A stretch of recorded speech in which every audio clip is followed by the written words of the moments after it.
성경봉도 드리겠습니다. 계시록 2장 1절에서부터 7절까지 우리 합독으로 읽겠습니다. 계시록 2장 1절에서부터 7절까지입니다. 읽겠습니다.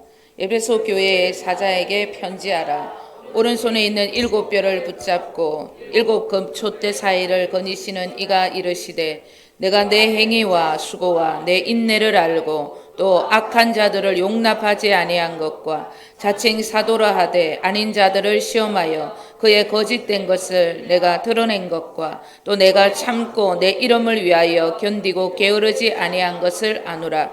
그러나 너를 책망할 것이 있나니 너의 처음 사랑을 버렸느니라. 그러므로 어디서 떨어졌는지를 생각하고 회개하여 처음 행위를 가지라.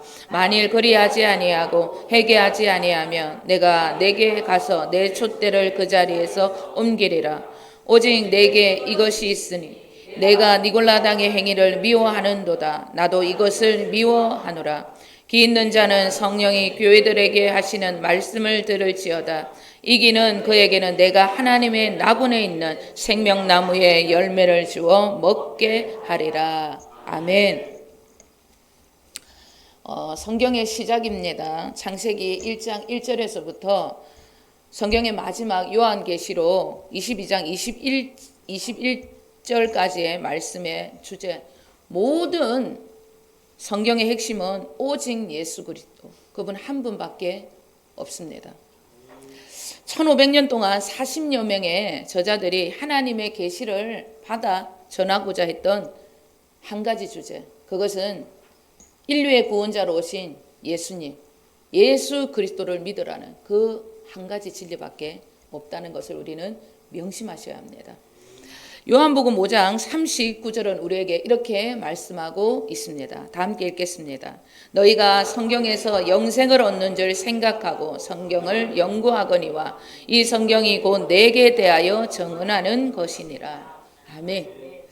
말세지 말해 주신 주님의 마지막 계시, 그리고 우리가 또 다른 복음서라고 불리우는 이 계시록을 살펴보는 까닭도 예수 그리스도, 복음을 더 깊이 깨닫기 위함이지 다른 목적 아무것도 없다는 것, 그것도 기억을 하셔야 합니다.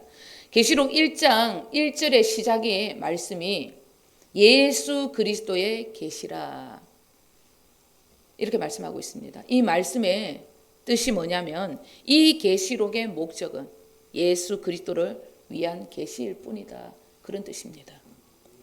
요한계시록은 그리스도를 알기 위한 말씀 중심으로 접근을 하셔야 합니다. 그렇지 않고 한상적이고 예언적인 계시로 접근을 해서는 안 된다는 것도 기억을 하셔야 합니다. 복음적인 계시의 말씀으로 접근을 하지 않으면 이단적이고 종말론적인 미혹된 신앙인이 될 수 있기 때문에 우리는 오직 예수 알기를 소원하는 마음으로 이 계시록을 연구하고 묵상을 하셔야 하는 것입니다. 이단들은 전부 계시록을 잘못 해석함으로 교주들을 요한계시록의 11장에 나오는 두 증인으로 그들은 추종을 하고 그들을 하나님처럼 섬기고 있습니다. 신천지 교주 이만희, 그리고 하나님의 교주, 하나님의 교회 교주죠, 안상홍, 그리고 정길자, 어머니 하나님이죠. 그리고 전도관의 교주가 있습니다. 여러분 지나가다 보면 신앙총이라고 뭐 물건을 파는 데 있죠. 그 전도관 박태선이라는 교주가 있습니다.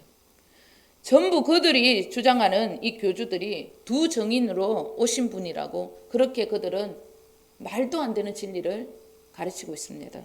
그래서 그 두 정인들이 와서 1260일 동안 받은 이 계시가 마지막 구원의 계시라고 그렇게 주장들을 하고 있습니다. 전부 이단적이고 마귀적인 주장이라는 것도 기억을 하셔야 하는 것입니다. 마지막 계시록의 비밀도 이 땅에 유일한 구원자로 오신 예수 그리스도, 그분을 알기 위함이지 다른 어떤 이유도 목적도 없습니다. 저는 계시록의 이 11장의 두 정인을 이렇게 생각합니다. 모세 선지자와 예수 그리스도, 그 두 분이 정인이다, 이렇게 저는 생각하고 있습니다. 이 두 분이 정인으로 와서 증거한 구약과 신약, 율법과 복음만이 유일한 계시지 구원을 위해 다른 어떤 계시 받을 게 없다는 거예요. 더하는 것이 마귀적이고 이단적인 계시일 뿐이라는 것, 그것 또한 명심을 하셔야 하는 것입니다. 그리고 제가 계시록을 계속 이렇게 묵상을 하면서 주님께서 계시록을 통해 우리에게 무슨 메시지를 이렇게 기억하기를 원하시는가 그것을 살펴보니까 이 마지막 마라나타 아멘 주 예수여 어서 오시옵소서, 이게 계시록의 마지막이잖아요. 그런데 이 계시록의 마지막 이것을 시간적인 개념으로 봐서는 안 된다는 것을 깨닫습니다. 시간적인 개념으로 보면 주님 어서 오시옵소서, 이런 기도와 소망을 제가 지금 가질 수 있을지 의문이 생겼습니다. 지금 오시면 주님 우리 가족 어떻게 하죠? 이 생각부터 제 안에 들어오더라고요. 그리고 만약 오늘 휴거가 되어서 주님이 오신다 그러면 주님 현재 주님의 교회에 믿음 없는 성도들 주님 저 어찌합니까? 안 됩니다. 저는 이런 기도밖에 나오질 않더라고요. 그래서 아멘 주 예수여 어서 오시옵소서, 이것을 시간적인 개념이 아니라 영혼을 사랑하시는 우리 주님의 그 사랑의 개념으로 봐야 되겠다는 그런 결심을 하게 되었습니다. 주님, 현재 주님의 교회 모든 권속들의 심령에 지금 어서 오시옵소서. 그것이 계시록을 통하여서 여러분을 위해서 기도하는 저의 유일한 기도 제목입니다. 그들의 믿음, 현재 주님의 교회 모든 권속들의 믿음이 준비될 때까지 그 시간을 영혼의 시간으로 주님 돌려주시옵소서. 여러분 사실 하나님의 나라, 우리 주님의 시간은 이 땅의 시간과 여러분 전혀 다릅니다. 주님의 나라, 하나님의 나라는 시간적인 개념이 없다는 것을 기억하셔야 합니다. 그 나라는 영원한 나라이기 때문에 그분은 하루를 천년같이 쓰실 수도 있고 천년을 하루같이 쓰실 수도 있는 분이십니다. 베드로후서 3장 8절에서부터 9절 우리 다 함께 읽겠습니다. 사랑하는 자들아 주께는 하루가 천년 같고 천년이 하루 같다는 이 한 가지를 잊지 말라. 주의 약속은 어떤 이들이 더디다고 생각하는 것이 더딘 것이 아니라 오직 주께서는 너희에 대하여 오래 참으사 아무도 멸망하지 아니하고 다 회개하기에 이르기를 원하시느니라. 아멘. 주님께서 이 땅에서 살아가는 인생들을 바라보시는 시선은 시간적 개념이 아니라 사랑의 개념이라고 그렇게 말씀하시는 거예요. 아무도 멸망하지 않고 당신의 품으로 돌아오는 것, 그것만이 우리 주님이 마지막 때에 인간들이 더디다고 생각할 만큼 더디게 오시는 이유라는 거예요. 계시록의 시선, 전부 예수님의 사랑의 시선으로 보실 줄 알아야 하는 것입니다. 아멘 주 예수여, 우리 가족들의 심령에 지금 어서 오시옵소서. 계시록을 통해 주님의 이 영혼들을 바라보시는 사랑의 눈빛, 그 마음의 눈을 가지게 되시는 저와 여러분 되시기를 주님의 이름으로 축원드립니다. 사도 요한은 아시아에 있는 7교회에 이제 내 말을 적어서 편지를 보내라는 주님의 명령에 순종을 합니다. 그래서 그 첫 번째 주인공인 에베소 교회에 주님의 계시를 적어서 편지를 씁니다. 그 계시가 오늘 본문입니다. 아시아의 7교회는 그 당시 터키라는 나라의 대표적인 7교회였습니다. 그 아시아의 7교회라니까 여러분 너무 복잡하게 그렇게 생각할 필요가 없습니다. 대한민국을 대표하는 7교회에 보내는 편지다. 이렇게 이해를 하시면 이해가 빠를 거예요. 7이라는 숫자는 완전한 수입니다. 당시 아시아에 있었던 모든 교회, 즉 말세 때에 이 어려운 시대 때에 믿음을 지키며 살아가는 모든 하나님의 자녀들, 주님의 교회, 그리스도인들에게 전하는 주님의 마지막 편지, 이렇게 이해하시면 좀 편해요. 이 7교회는 지금 남아있지 않습니다.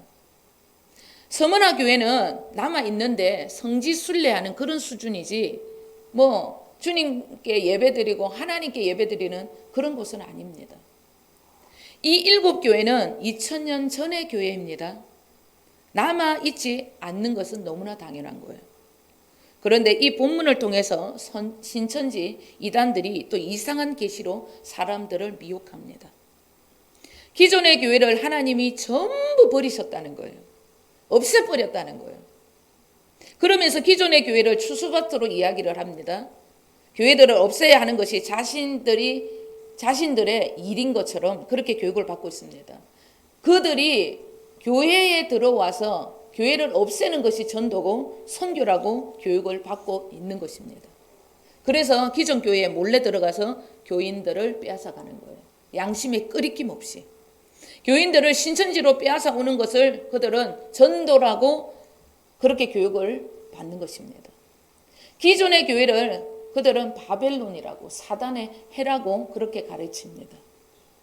복음의 비밀을 알지 못하고 주님의 시선으로 영혼들을 바라보지 않게 되면 이런 미혹에 빠질 수밖에 없는 것입니다.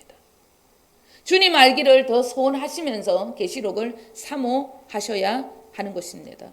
그리고 성경적인 올바른 구원의 지식으로 이 계시록을 보시는 저와 여러분이 되셔야 하는 것입니다. 우리 본문 2장 1절 다 함께 읽겠습니다. 에베소 교회의 사자에게 편지하라. 오른손에 있는 7뼈를 붙잡고 7급 촛대 사이를 거니시는 이가 이르시되. 아멘. 오늘 본문은 마지막 때에 우리 주님은 반드시 교회와 함께 하신다는 강한 메시지를 전하고 있는 것입니다. 7뼈를 붙잡고 있다. 이 말씀의 뜻은 주님은 절대 교회들을 놓치지 않을 것이라는 당신의 강한 표현법입니다. 그것이 원어의 뜻입니다. 주님은 절대 교회를 놓치지 않겠다는 주님의 강한 의지라는 것입니다. 주님께서는 계시록의 7교회에 편지를 보내시어 당신의 첫 계시를 전하고 있는 까닭이 당신의 교회가 되어 살아가고 있는 이들에게 완전한 교회됨을 주시기 위함이라는 거예요. 부족한 것을 주님이 채우기 위함입니다. 악하고 엄난한 시대, 신앙의 박해와 고난이 있을 이 시기에 믿음을 지켜서 완전한 교회가 되기를 바란다는 주님의 당부라는 것을 우리는 분명하게 명심을 하셔야 하는 것입니다. 마지막 때를 준비시키기 위한 주님의 당부의 말씀이지 촛대를 옮겨버리겠다, 너를 버려버리겠다, 이런 위협적인 말씀이 아니라는 것도 분명하게 깨달으셔야 합니다. 우리가 알아야 할 것은 복음을 알고 복음을 위해 살고자 하는 이들은 절대 버림받을 수 없다는 것을 아셔야 합니다. 내가 주님을 위해 살고자 하고 주님을 위해 살고 있는데 주님이 나를 어떻게 버려요?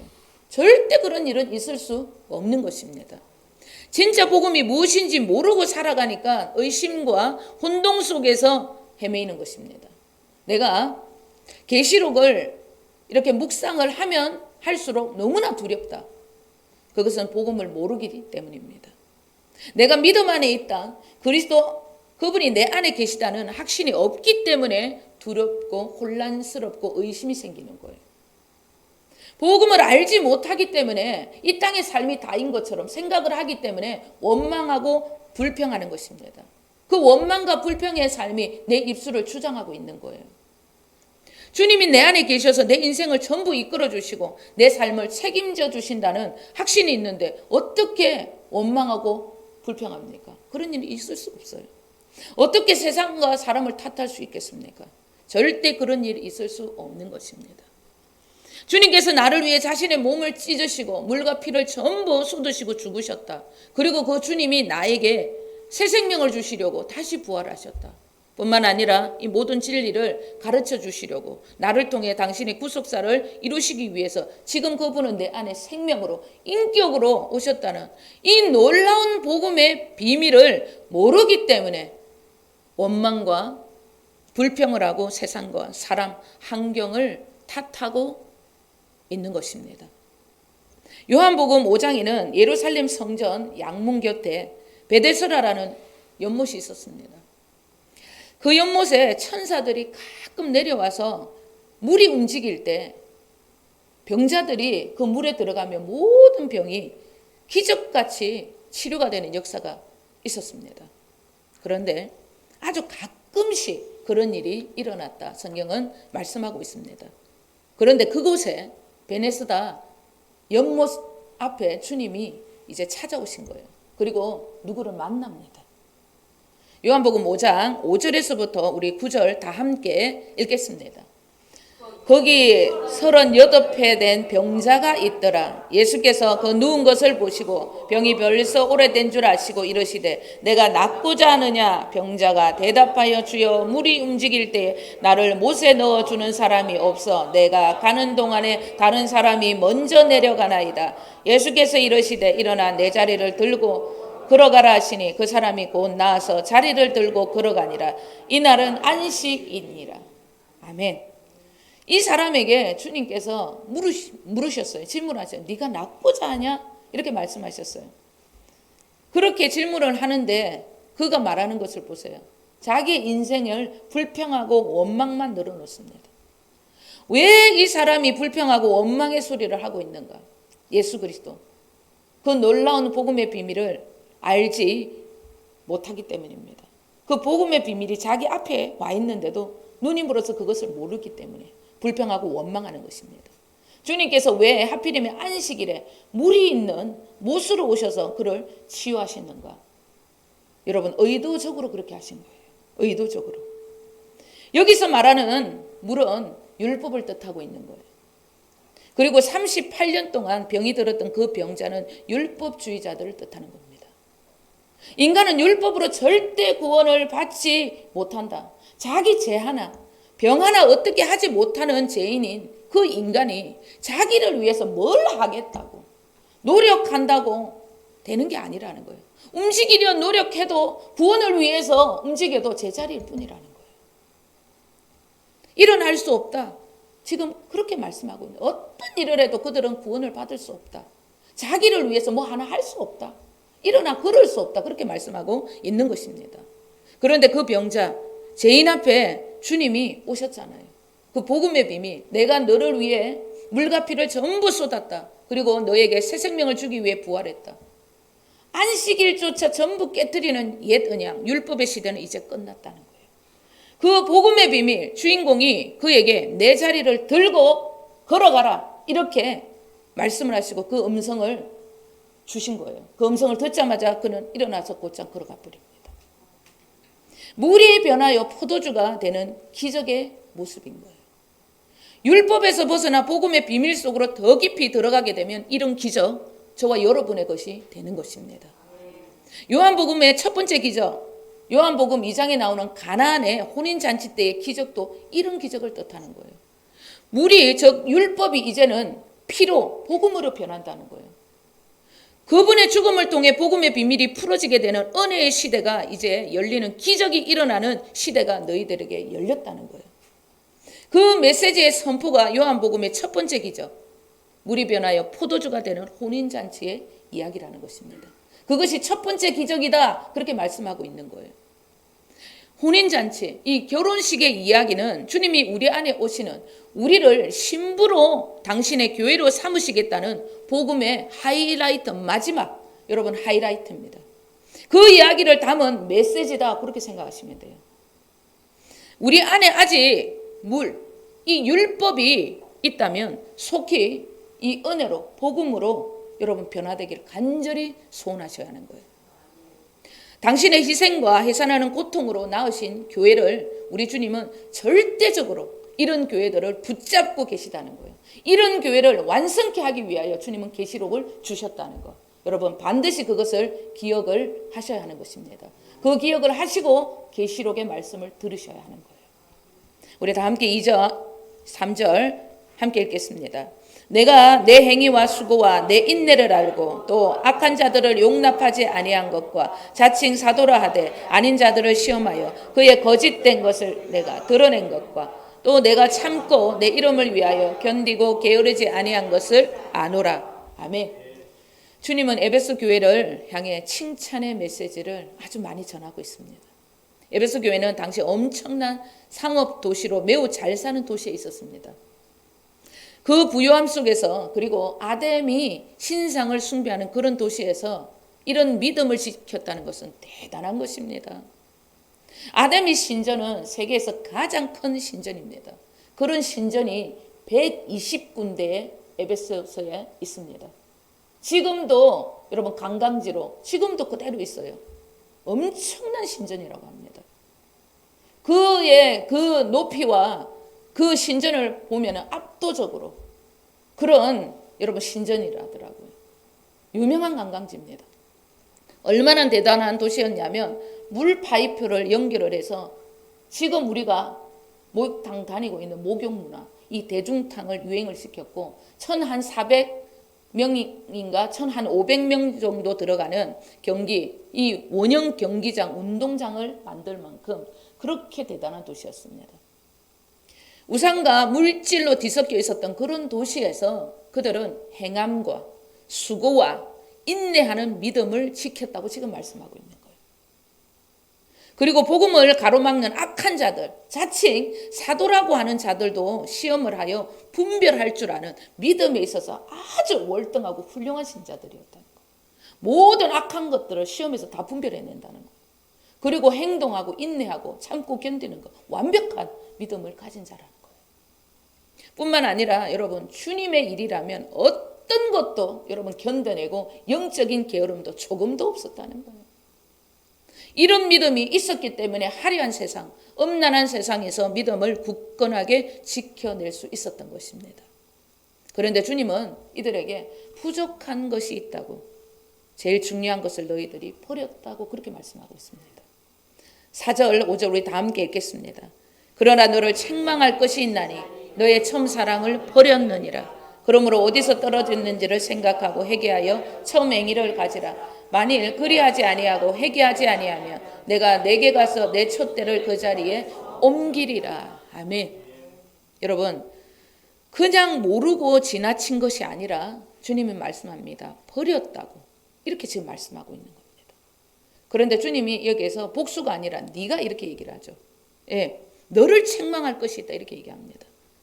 에베소서의 지도자, 말씀을 가르치는 자에게 말씀하는 거예요. 에베소 교회의 어떤 메시지가, 우선적인 메시지가 우리 주님의 놀라운 사랑의 메시지가 아니었다는 뜻입니다. 그들에게는 뭔가 믿음을 지켜나가는 프로그램화 되어 있는 그런 가르침이 있었다는 거예요. 처음에는 이 십자가 복음부터 시작했는데 점점점 가면 갈수록 2절을 보시면 또 뭐라고 얘기를 하냐면 진짜 가짜 사도를 시험할 만큼의 어떤 대단한 프로그램화된 그런 성경적인 시스템이 있었던 거예요. 뭔가 철저하게 조직적으로 성경을 가르치고 훈련하는 그런 교회였던 것입니다. 초급반, 중급반, 지도자반, 목장, 팀장, 구역장 이 교회가 막 조직적으로 착착착착 이렇게 여러분 빈틈없이 움직이고 관리를 했다는 거예요. 6절을 보시면 그들이 니골라당의 행위도 용납하지 않았다. 그들은 미워했다. 이렇게 말씀하고 있는 거예요. 구원을 아주 교묘하게 바꾸는 구원파적인 그런 구원론을 앞세우는 자들이었습니다. 에베소 교인들은 그런 자들의 행위를 미워했다고 그렇게 말씀하고 있습니다. 구원을 받았다고 하는 이들의 잘못된 행동, 주님의 이름을 더럽히고 교회를 욕되게 하는 그런 행동을 조금도 용납하지 않았고 완벽한 신앙인의 모습을 갖춘 그런 교회였다는 거예요. 그런데 그 교회의 메시지가 처음과 같지 않았다는 거예요. 하나님을 사랑하고 이웃을 내 몸처럼 사랑하는 내 안에 오신 주님의 사랑으로 상대를 대하고 그 사랑으로 전도하고 선교하고 봉사하고 그렇게 하는 것이 우선이 되어야 하는데 그 메시지를 전부 버려버리고 우선된 그 사랑의 메시지를 버려버리고 프로그램화된 조직적인 가르침이 그들의 먼저가 되었다는 거예요. 어디서부터 잘못되었는지 생각을 해라. 그렇게 말하면서 그리고 회개하라. 이렇게 말씀하시는 것은 알 수 있을 만큼 분명한 사실적인 근거가 있었다는 말씀이에요. 프로그램이 먼저가 되는 조직적인 교회의 치명적인 실수라는 거예요. 우리 교회는 이런 진리가 있다. 이 진리를 프로그램화 시키는 거예요. 그러면서 이 프로그램이 먼저가 되는 거예요. 절대 그렇게 해서는 안 된다는 겁니다. 어떤 교회에 진리가 있어도 그 진리를 주신 그리스도, 그분이 내 안에서 주시는 그 사랑으로 영혼을 대하고 그 사랑으로 봉사하고 그 사랑으로 전도하고 선교해야 하는 거예요. 그런데 그 주님의 사실적인 그 사랑을 전부 배제하고 조직적인 프로그램 이것으로 교회를 운영했다는 것입니다. 여러분 우리는 그분의 사랑을 담고 그분의 사랑으로 갈라디아서 2장 20절의 삶으로 살아가는 것이 반드시 우선이 되어야 하는 것입니다. 구원에 감사하고 감격하는 내가 가슴 찡한 삶을 산 지가 너무나 오래됐다. 그러면 첫사랑 잊어버린 거예요. 그냥 교회 안 올라니 찝찝하고 막 그래서 오는 거예요. 그게 첫사랑 잊어버린 거예요. 아무 생각 없이 주님 내 안에 오신 그 주님의 그 구원에 감사하고 감격함 없이 이 자리에 앉아 있는 거. 첫사랑 잊어버린 거예요. 아니면 구원에 확신이 없어가지고 감사도 감격도 있어 본 적이 없다. 이런 사람도 있을 수 있어요. 그럼 주님 정말 제가 구원을 받은 자인지 깨닫게 해달라고 여러분 기도하셔야 합니다. 주님의 십자가 죽음과 부활의 의미가 아직 내 마음에 나를 위해 죽으셨고 부활하셨다는 확신으로 내가 아직까지 그런 믿음이 없다. 주님께 이 복음의 비밀이 이론이 아닌 마음으로 믿어지는 역사 허락해달라고 우리는 반드시 여러분 사모하셔야 합니다. 기도하셔야 하는 것입니다. 여러분 왜 믿어지지 않는가? 내 안에 아직 세상을 사랑하고 나를 사랑하는 육신의 생명이 있기 때문입니다. 주님 그 세상을 아직까지 사랑하고 이 세상에 헤매이는 나, 이 육신의 생명을 뿌리채 뽑아달라고 반드시 기도하셔야 하는 것입니다. 그리고 하나님의 자녀들인 우리의 삶 반드시 구원에 감사하고 감격하는 십자가 사랑이 우선이 되어야 한다는 것. 여러분 오늘 이 말씀을 통해서 반드시 그 처음 사랑으로 복음을 깨닫고 그 복음으로 살아가셔야 한다는 것. 반드시 그것을 명심하셔야 합니다. 복음을 안다고 해도 그 복음의 주인공이신 주님의 실제적인 사랑을 여러분 깨달고 그 사랑으로 하루를 살아가고 그 사랑으로 상대를 대하지 않는다. 첫사랑 잃어버린 것입니다. 여러분은 그 첫사랑을 회복하셔야 합니다. 주님이 날 위해 죽으셨고 부활하셨고 그리고 내 안에 오셨고 이 놀라운 사건을 내 마음에 날마다 간직하고 그 사랑으로 이 땅의 삶을 영혼을 대하고 봉사해야 하는 삶을 살아가야 하는 것입니다. 그 처음 사랑을 주님께서 우리에게 다시 찾아라는 거예요.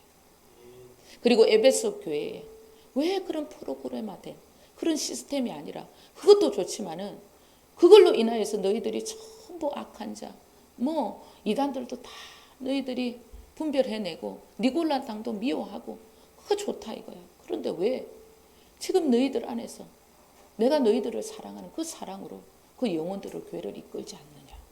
주님께서 그 메시지를 다시 전해라고 말씀하고 있는 것입니다. 여러분 우리는 구원에 더 많이 감사하고 주님의 사랑을 뜨겁게 전하시는 첫사랑을 회복하셔야 합니다.